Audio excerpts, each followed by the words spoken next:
वालेकुम प्यारे बच्चों, कैसे हैं सब। इंशाल्लाह सब खैर खैरियत से होंगे, ठीक और फाइन होंगे। आज जो है इसमें मैंने क्या कौन क्या काम करता है ना उसके साथ उसकी मैचिंग करनी है। प्रोफेशनल्स को बताना है पेशा किसका क्या क्या है, कपड़े कौन धोता है, कपड़े इस्त्री कौन करता है, कपड़े सीता कौन है, और माली पौधों को पानी कौन देता है, मरीजों का इलाज कौन करता है। ये हमने काम है कौन कौन सा काम करता है, और उसके साथ उसके आगे वर्ड्स लिखे हमने मैचिंग करना है। जो पेशा है उसके साथ हम मैचिंग करेंगे। इंशाल्लाह बच्चों को आ जाएगा, बच्चों को पता चलेगा कौन क्या काम करते हैं। कपड़े सीता है कौन, कपड़े कौन सीता है, दर्जी। कपड़े कौन सीता है, दर्जी। तो ये दर्जी के साथ मैचिंग। पौधों की देखभाल करता है, पौधों की देखभाल कौन करता है, माली। तो ये है माली, तो माली के साथ मैचिंग। गली मोहल्ले साफ करता है, कौन साफ करता है,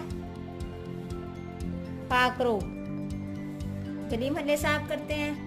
और कपड़े धोता है, कपड़े कौन धोता है, धोबी। तो ये कपड़े कौन धोता है, धोबी। मरीजों का इलाज कौन करता है बच्चों, मरीजों का इलाज करता है डॉक्टर।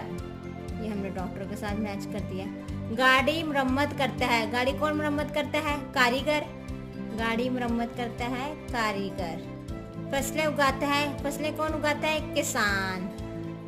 ये किसान। बच्चों को पढ़ाता है, बच्चों को कौन पढ़ाता है, उस्ताद। बच्चों को उस्ताद पढ़ाता है। कितनी मजे की मैचिंग थी बच्चों, मुझे तो बहुत मजा आया ये मैचिंग करने का। मैंने बताया कौन कौन सा काम करता है, उसका पेशा बताया है, उसके साथ मैचिंग की है। चलो बच्चों को भी आ जाएगा, पता चल जाएगा। मेरी वीडियो पसंद आई तो लाइक और सब्सक्राइब कीजिएगा। लाइक और सब्सक्राइब करना ना भूलिएगा मेरे चैनल को। Thank you so much. अल्लाह हाफिज़। सब्सक्राइब मेरे चैनल प्यारे बच्चों। Bye bye.